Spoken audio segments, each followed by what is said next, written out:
Welcome to Premium Cashflow Real Estate Investing Podcast with Sakar Cowley. During this program, you will hear guest experts sharing their experiences, best practices, and market insights. We discuss investing in multifamily apartment complexes and how a busy professional can passively invest hassle-free in various opportunities. Your host, Sakar Cowley, owns millions of dollars of assets and has done thousands of value-add projects over 20 years now. So listen in for insights. Here's your host, Sakar Cowley.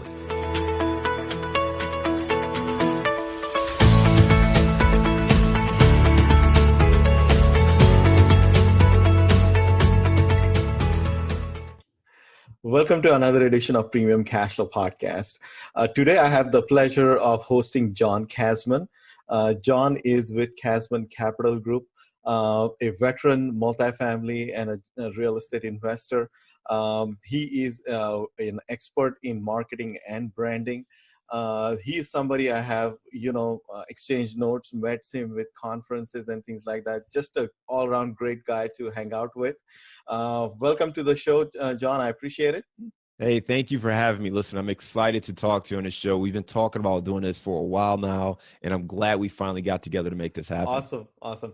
John is with Casmon Capital. I mean, his group has acquired several multifamily assets worth $80 million. He is a fellow podcaster. His podcast, Target Market Insights, is an amazing one. They discuss multifamily and marketing, which I personally myself enjoy as well. And he is also the host of Midwest Real Estate Networking Summit, and another great conference that happens, I believe, yearly, right? Annually, you host that conference, right? Yeah, it's an annual event. We obviously, with COVID, we had to push the schedule a little bit. So July 25th and 26th are the dates for the conference, and really excited to do it, even virtually. We've got some fun ways to still make it interactive, still focus on the networking component of it, Awesome. Which I think is important because, there are a lot of virtual events right now, but Sure. It's one thing just to watch videos of speakers. It's another thing to actually have an interactive experience where you can connect with the other attendees. Couldn't agree more. In a virtual world, that is how we are interacting. And the more people we get to know, it is a skill, it is an art as to how we go about it. And you rightfully said, with the COVID, where we are today is an interesting times, and how we do things and how we evaluate things moving forward are going to be a little bit different as well. So speaking of that, John, give us some sort of insights into how you are looking at things given sort of the COVID pandemic that we are going through, like whether it is submarkets or looking at different, asset opportunities and things like that. Yeah, listen, COVID threw a monkey wrench into everyone's business plan, right? I think everyone had to stop and pause for a moment and calibrate and try to understand what was going on. Was this a temporary thing? I know for the first month or so, we all felt like, oh, this will go away in a couple of weeks, or sure. This is temporary, right? Oh, it's just another week. They just want us to hang out for a little bit.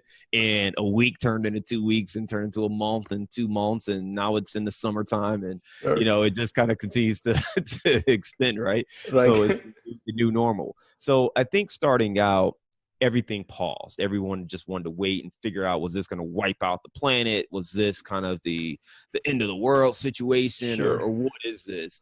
And in watching kind of the reality of both how it's impacted the world and the United States in particular, as well as how the government has responded in regards to the CARES Act and the trillions of dollars that were, pumped into the economy. Sure.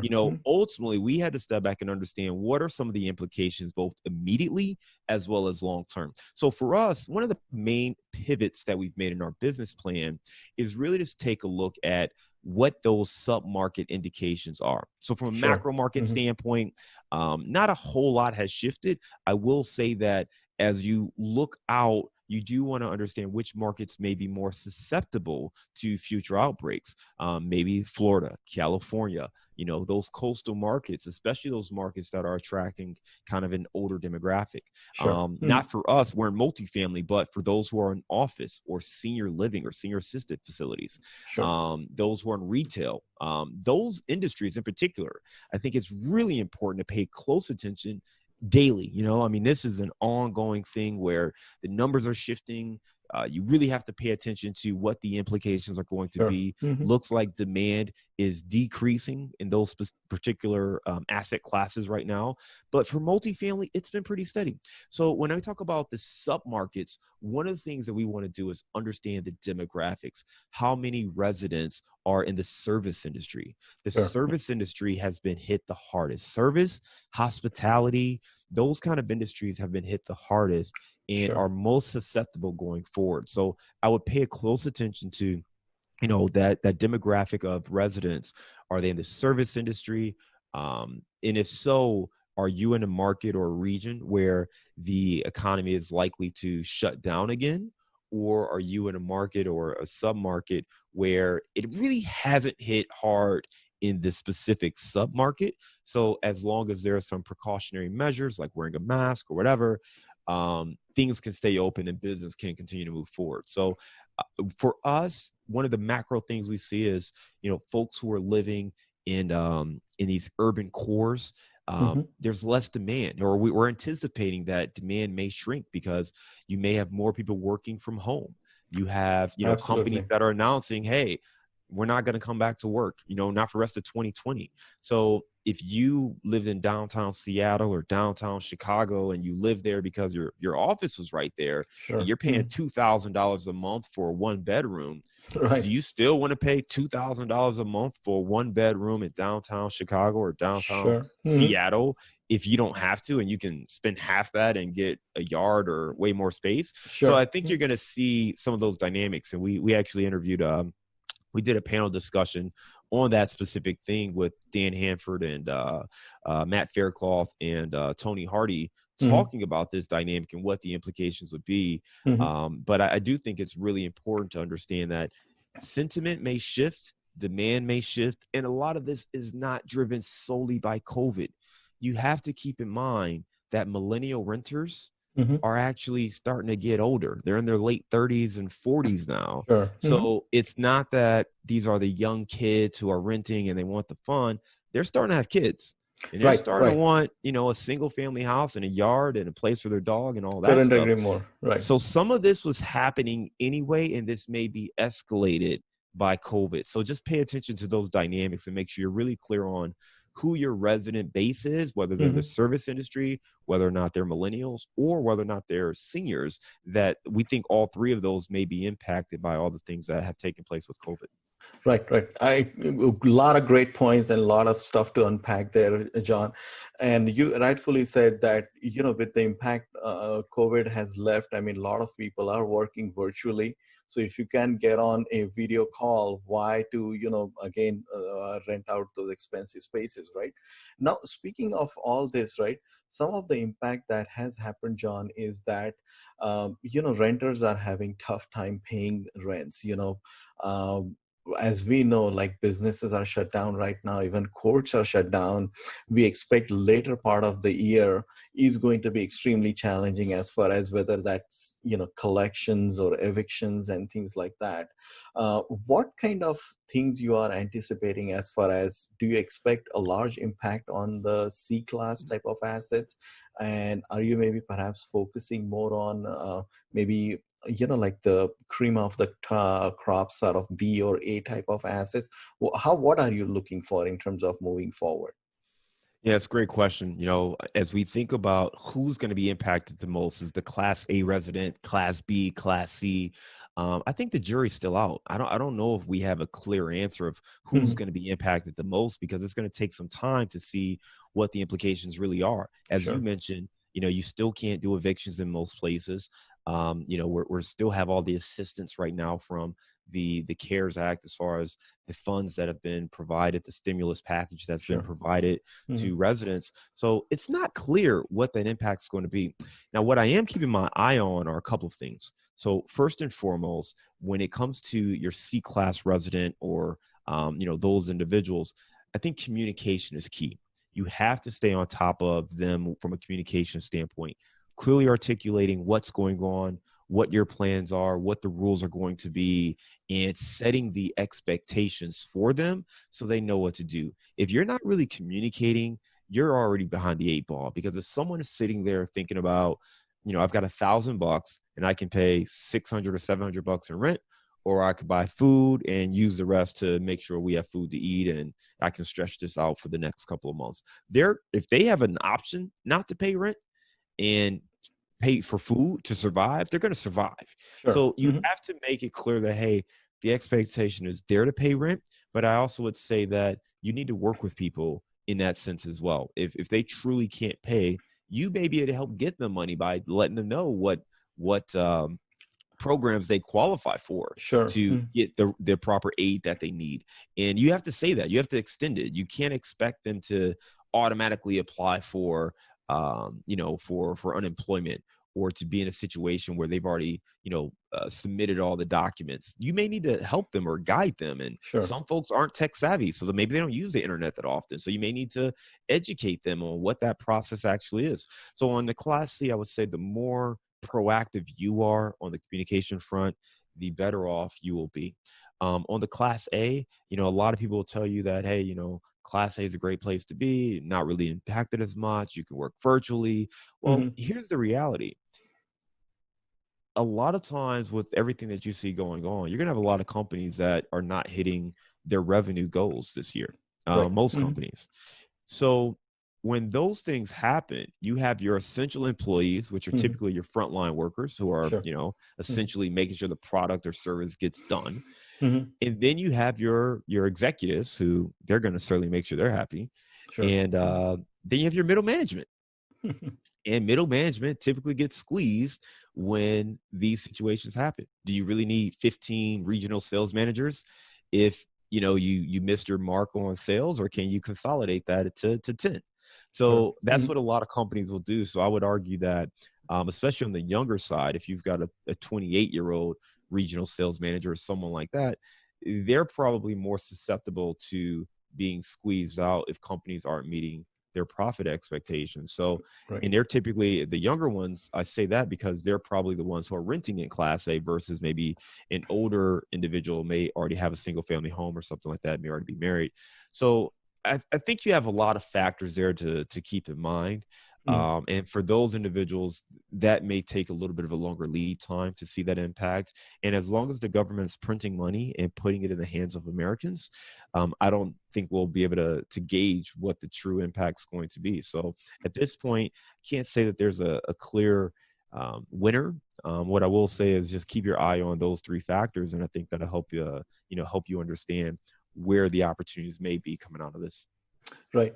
And you're absolutely correct, John, that I think because of all the stimulus money that has been printed, I think the water is a little murky right now. We don't know, the clear impact of all of this. And when basically all the stimulus money runs out, then I think we'll start to see, okay, who's really having stress and who's in distress and things like that. And then we'll probably start to see a lot more impact in terms of, okay, who's not able to pay, or which businesses are kind of just pretty much going down. And I like to sometimes say that it's just a corporate bankruptcy tsunami of sorts, and all this sort of, brings into how we are going to evaluate the submarkets moving forward, meaning that, let's say, if something is coming up for sale, we don't have a clear picture of what that income, or the net income, or the net operating income, as we like to say, how that is going to look. And we don't know that how to evaluate that property. And could you maybe share, John, that as like someone who's passive and looking at some of the opportunities, they wouldn't have a clear understanding of,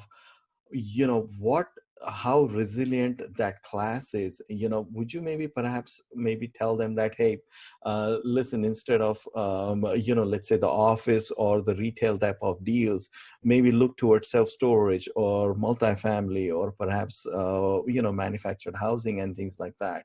What would you say to that passive investor in such situations? Well, I mean, I think you have to just keep your eye on the market. If you're truly passive, part of the thought process in being passive is you have to select the right strategy. And I would argue that if COVID is making you do a 180 from the strategy you were on, you probably did not select the right strategy in the first place. And what I mean by that is to say, if you're, let's take retail, right? Retail's been hit fairly hard. But retail has been facing challenges for years. And I don't just mean, I'm not talking investing. I'm just talking about the changing landscape of the brick and internet. mortar. Yep. Brick and Absolutely. mortar, you know, I mean, you can get most products shipped directly to your home now. So that has been an issue for retail for over Decades. a decade now. Yep. Okay. That's been a real thing. So if you were investing in retail, you recognize this issue. So if this is now the thing that's making you say, hey, maybe I shouldn't be in retail, that's fine. But I think that you need to step back and say, you know what, there were probably threats to retail anyway that you needed to factor in. With multifamily, the reason we like multifamily, I know you like multifamily as well, is because that's the one thing that really you can't change based on technology. People need a place to live. Now, those changes may be how they live together. Maybe they decide to take on micro apartments. Maybe they want to live in smaller apartments and save money that way. Maybe they want to rent out their homes or, you know, do Airbnb. Maybe they want to do, you know, assisted living facilities. So there's different ways there that I think you can adjust and pivot a little bit. Maybe they want to rent single family houses, but at its core, multifamily is just about, you know, about creating housing and providing housing for people.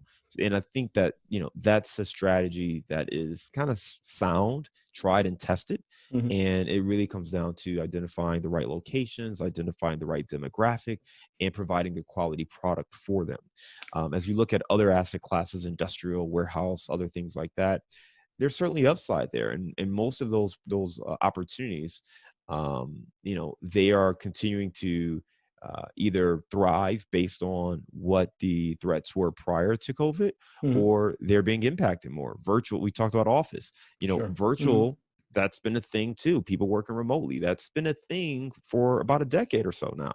So these aren't new threats that have come, but they are certainly hitting very hard, where people are now being forced to pay attention to what these threats are, recognizing how technology is shaking things up, but also how you can be impacted by a global pandemic. Absolutely. And as you rightfully said, I mean, COVID pretty much accelerated all these changes, you know, phases who were, you know, kind of slowing down. We pretty much, you know, brought it to extension of sorts, and, you know, a lot of things are changing very quickly. Now, shifting gears a little bit, John, you're an expert into marketing and branding and things like that. Can you share what your background was and how you kind of integrated that, so all of those skills into multifamily, and, you know, sort of the all the things that you do within your company? So I have 15 years experience as a marketer working for large brands and companies. I was at General Motors working on the Pontiac brand, working on Buick and GMC. I was at an advertising agency working on Coors Light, Mountain Dew, Nike, and other brands. So I've had a lot of time to really understand the marketing dynamics of brands, how to build brands, how to work with influencers, you know, really understanding that exchange and that dynamic between influencers and influencing consumers, and helping to drive that connection with the benefits of a product or service that's being offered. So for multifamily, part of what happened was it took me a minute to step back and say, you know what, at its core, any business problem is really a marketing problem. And you just have to dissect it and understand which issue we're really talking about. So with multifamily, you're talking about two things usually. You're talking about either finding deals, or you're talking about pulling together the capital or resources to do those deals. So when you talk about finding deals, you know, that is, you know, you get your off market. You have people who do direct mail campaigns, or maybe they're going to brokers, or maybe they are, you know, cold calling owners, but they're doing whatever they can to find an actual deal. For a passive investor, it's a little bit different, because the way a passive investor finds a deal is they have to find someone who has a deal or investment opportunity. So for them, they are, you might be listening to a show like this, or Sure. maybe you are, on Google or Bigger Pockets or wherever you are, trying to find potential sponsors or operators so you can vet them and learn more about them and what they do. Sure. But you're finding the deal, right? So Mhm. marketing is one of those things with how do you find a deal? The Mhm. other side of that is finding the capital or finding the resources. Well, Mhm. if you have the money yourself, then you're probably just looking for a bank or a lender.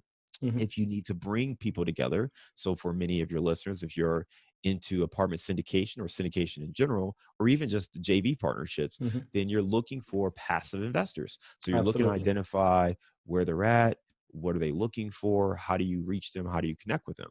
So marketing is one way to do that, but you have to be careful because there's obviously a lot of regulations when it comes to the investment space and SEC regulations. So I can't just blast to the world that, hey guys, I've got this amazing deal and I'm looking for investors who wants to invest with me. Like I cannot put that on my Facebook page. Even though Absolutely. you've probably seen people put that on their Facebook page, you're not supposed to put that on your Facebook page. So Absolutely. you cannot do those kind of things. So you have to find other ways to kind of balance what I call kind of inbound marketing. And Sure. what that is instead of me telling people, hey, I've got this deal, come invest with me, we have to create kind of I'm going to say a mousetrap, but it's really a way to engage and entice people to come and learn more about us. And they can raise Absolutely. they're ready to invest versus me pushing and being a salesman and telling, calling people cold. They actually can get a chance to learn more about us. And this is not just me, but they can learn more about operators or sponsors or anyone. Sure. And at that point, they can raise their hand and say, hey, listen, I'd like to learn more about you and your business and potentially be a customer or client. Absolutely. I totally agree with you. It's lead generation, how you attract the potential, prospects and kind of educate them and, offer them, sort of all the services, the knowledge that it needs and make it easy for them, right? And part of all this, John, is also the education component that comes in the picture. And we like to always say the thought leadership, whether you're publishing the blog or having a podcast like this and things like that. Can you maybe share, John, some of the insights that you may have done recently or perhaps in your career, as far as how you are integrating the thought leadership platforms and doing various things to attract more and more passive investors? Yeah, listen, you hit it right there on the head. There's something called lead generation, and as the name may imply, it's just something to help you connect with potential clients or customers. And you don't know if they're a client or customer yet, or even if they're interested, but you just have to generate leads. So that's the first thing we want to do is just get people aware of us, and that awareness is really the first step. If people don't know you, they certainly can't do business with you. And this is Sure. not even limited to real estate. This is just marketing in general. People have to be aware of your product or service. So that is the first step in making people aware. Now, if you have a huge budget, you can run a TV ad or you can spend millions of dollars on social media campaigns or online marketing. Sure. But for most small business owners, that's not really an option. Right. So in that case, you have to get creative. And one of the ways you can be creative is to create your own content. That could be blogs, that could be podcasts, that could be videos, that could be social media posts, but you're creating content to help drive awareness of your product or service. Now, Sure. once you kind of have that awareness, the next thing that you want to do is you really want to find who your ideal customer is. And that starts to go from you pushing out content to Mhm. you attracting leads. And the way you do that is through kind of a lead magnet. Mhm. Okay. And as the name may imply, you want to attract people with this magnet, right? You want to pull them to you and you give them something of value. By Mhm. giving people something of value, they can sign up for your emails or sign up to learn more about you. That could be anything from, a special article. It could be a book. It could be a white paper. It could be a video. It could be a Sure. webinar. Mhm. But there's something of value that you want to offer in exchange for someone's contact information. So by doing that, now you can capture a lead. And from that point, they can now start to self-select whether or not they're a fit. Are they engaging with your content? Are they demonstrating that they're a prospect? Are they raising their hand? But at that point, they start to move down the marketing funnel, going Sure. from kind of, someone who wasn't aware of your product or service to now they're aware of your product or service to now they've opted in for more communications from you to learn more about you. And they're Sure. now identifying themselves as a potential customer or client of your Mhm. business. And then from Mhm. there, you go into, retention and things like that. But for the most people, it's about just building that awareness first and foremost, Sure. and getting them to the point where that customer or client or potential customer or client is raising their hand saying, hey, this is interesting. This sounds like it's something that could be a solution for me. And I'd Mhm. like to learn more, or I'd like to buy, or I'd like to, get into the trial phase of this relationship. Right, right. Absolutely, absolutely. And you said it right, like how you attract and you offer them something of value, they sign up and they want to learn more, and you offer them, sort of more education, and it's a value exchange, as you rightfully said.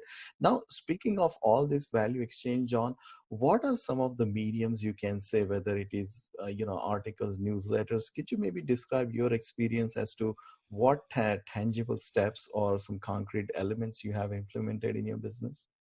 Well, I mean, I think the very first thing, and this is a mistake that people make, okay? Hmm. The very first thing that you need to do is you have to get clarity on your customer or client. Hmm. Okay. So in this case, we're talking about multifamily investors. And, for us, we're talking about passive investors. So Right. I Hmm. have to understand what passive investors want and need. Right. What are they looking for? What content are they looking for? And then how do they consume said content? Hmm. So it starts with that. You can't just wake up and decide, you know what, I'm going to do Twitter. I love Twitter. I like tweeting, and we're just going to use Twitter to make all these posts. Right. Because if your audience isn't there, you're really wasting your time. You're Absolutely. not Hmm. really being a value. You're not creating value because they're not there. Sure. So you have to step back. And the very first step, and I tell my coaching clients this, the very first step is getting clarity on who your target audience is. And just because we're all multifamily investors does not mean that our target investor is the same person. Hmm. If you went to medical school and you're a doctor, that may be your core audience, right? You may be Sure. looking at other newer doctors. Hmm. For me, it might be business executives, Sure. Hmm. who, maybe they're, whatever, right? Maybe they live in the Midwest, maybe they live in California, whatever the case may be. But you've got to get real clear on who that is. I have a name for my target investor. I Interesting. have a bio for my target investor. I have an age. I know how many kids my target investor has. Hmm. So Hmm. you want to have that level of clarity when you're creating content. Then you can get to the point of your question, which is, what do you use? How do you connect with them? And part of this Sure. is too, you're always testing stuff. Hmm. Okay. There's Hmm. not a magic bullet here. This isn't Sure. something where launch a podcast and you're going to raise, $10 million by the end of the year. Right. That is not how this works. Right. Hmm. Maybe you have, I don't know, maybe it No, worked that no, way for no, you. not at all. So that's not how this works, right? Sure. So ultimately what you want to do is you want to figure out, how do you provide the most value to these people? Sure. And Hmm. just launching another podcast may not necessarily provide that kind of value, but Right. there are Hmm. other ways you can create value for people. So if you understand that and gain some clarity, then you can figure out what solutions make the most sense. So we actually have a process where we kind of walk people through Hmm. the process of identifying who that target investor profile is, or target consumer, because we do this for other industries as well. So Hmm. to understand who your target consumer is, or your target client, learning more about this individual, what Hmm. questions do they have, what challenges do they have, then how do you uniquely serve them in a way that they're not getting from other people? And it doesn't have to mean that you're the only person doing it. It Sure. just means that you're the only one that they see or that they know that is solving the problem in the way that you're doing it, and they trust you. You build the trust, the credibility, and you do what you need to do to build that connection and gain that client or customer. Awesome. Thank you, John. Great insights there. Now, social media has changed, in general, how we market things. I mean, we call it digital marketing and things like that. Could you maybe share some tips about what are some of the best practices of using digital marketing and social media when we are interacting with different, customer base out there? Yeah, I mean, I think the first step is going back to what we just talked about, Sure. understanding who your investor Investor is, or out, right? understanding who that avatar is, understanding who your consumer profile is. Right. And you really want to cater your social media plan to that individual. So Sure. for instance, let's say let's say you focus on business professionals. Mm-hmm. Well, where's your business professional showing up? You Right. know, are they on LinkedIn? Are they on Twitter? Are they on Instagram? Are they on Facebook?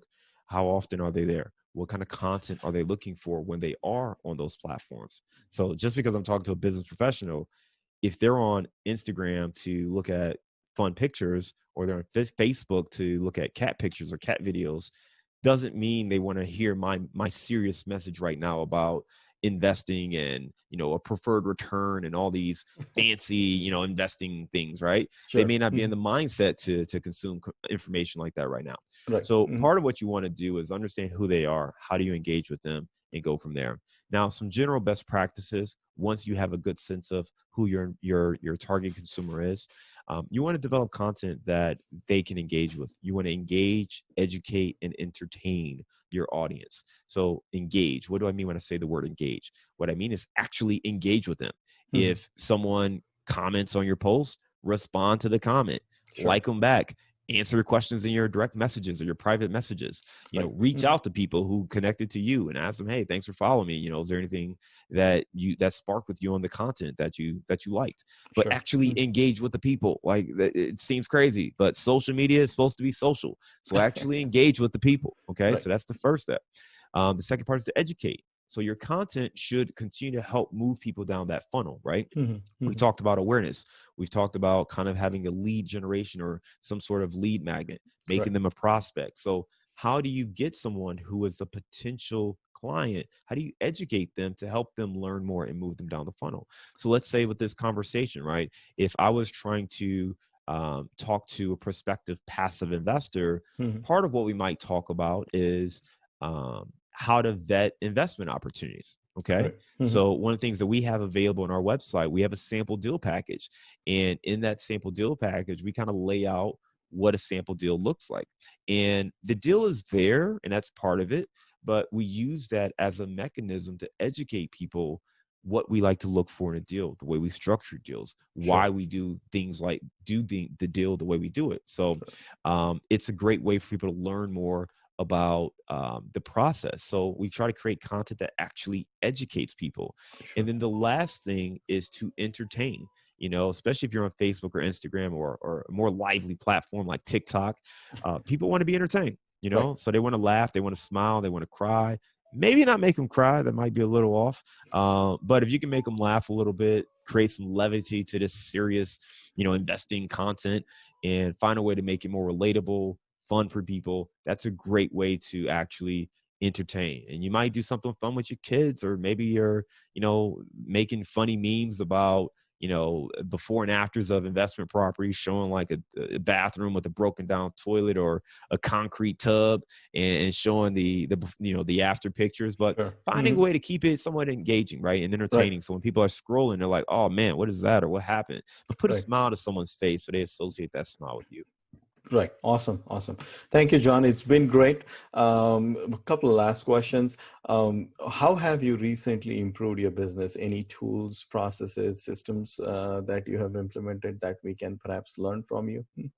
Yeah, I mean, I think one of the biggest things is to always be learning. So checking out podcasts, talking to guests, trying to implement some of the best of the best tips that you get from people. So if there's anything you heard here that stood out to you, certainly take that and implement. One tip that I've used and I got from a recent guest was to really look at our content Mm-hmm. and make sure that we are leading people down a story. So as we Mm-hmm. talk about stories, as we talk about ways to connect with people, think about how people retain information. So I'll tell you a very brief one.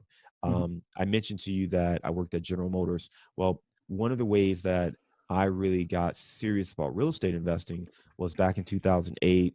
We had a similar uncertain time Sure. where the market started to crash. I was working at GM, and as I was working there, I knew we were going to have some layoffs, and I was told I was safe, but you know, you're never quite sure. Sure. And the guy who was right in front of me got let go. The person behind me got let go, and I had a red light blinking on my voicemail. And it took me about 30 seconds before I finally mustered up the confidence, or the courage, I should say, to hit the button and listen to what it was. Mm-hmm. And I listened to it. It was actually the guy in front of me who talked about, how he got let go and he didn't know how he was going to pay for his bills, and just a real sad story. Mhm. But from that experience at that moment, I realized, hey, I need to really focus on investing in real estate and creating kind of passive income so I'm not solely tied to this job. Sure. And Mhm. fast forwarding that to where we're at today, in talking to a recent guest, what he told me was like, hey, stories like that are more memorable than you talking about, just Everything else. yeah, the Absolutely. specifics, right? Me talking Sure. about the Mhm. deal and the numbers, and people don't remember that. We remember stories. Sure. So your listeners are probably going to remember that story about me sitting at my desk looking at the red light blinking Sure. more than some of the tactical or specific things that we talked about earlier in this Sure. dialogue, right? So Mhm. trying to implement more stories so people can understand from a contextual standpoint why we make the decisions we make, why things work the way they work, and just learn a little bit more about who we are in our business. Awesome. Awesome. Great insights there. Thank you, John. Please tell our listeners how they can, find you, locate you, and learn more about your company. Yeah, absolutely. I mean, I mentioned that sample deal earlier, so that's Sure. probably a great way to start. You can go to casmoncapital.com/sample deal. You can download that, learn a little bit more about the way we approach real estate investing. You'll get a follow-up series of emails that kind of break down what to look for in the deal. We have seven tips that we use to identify any deal, especially if you're a passive investor. So it's a really good resource there. And then outside of that, you can check out our podcast, Target Market Insights, the Multifamily Marketing Show. And that is available anywhere you're listening to this podcast, unless you're listening to it on his website. Then you can't listen to it there. But Apple Podcasts, Spotify, anywhere else, the show is available. Sure, absolutely. Same here, John. All the shows are available on iTunes, SoundCloud, Google Play, wherever you find your, podcast medium. Those are all where we, distribute this. And with us as well, viewers and listeners of the show know that Premium Cashflow podcast as well has articles, blogs, and of course, guests like John are always available, and all kinds of, information, whether it's COVID, multifamily, self-storage. We are in it all, and we are here always to help. And if there are any questions, please reach out from the website at contact us page. And if you're looking to passively invest, you can certainly register yourself at premiumcashflow.com using Invest With Us tab. And we regularly have opportunities that we can share. And, if you have any questions, please reach out to us and we'll be happy to jump on a phone call. So it's been great, John. Thank you for your insights. It's always wonderful to connect, and I look forward to chatting with you on another future episode. Hey, thank you for having me on. A lot of great fun here, and I hope this was great value for your listeners today. And look forward to staying in touch and talking to you again soon. Awesome. Thank you so much. Thanks for listening to Premium Cashflow Real Estate Investing Podcast. Please join us at premiumcashflow.com to sign up for weekly updates, research articles, and more. We will see you again for another great interview with an expert guest.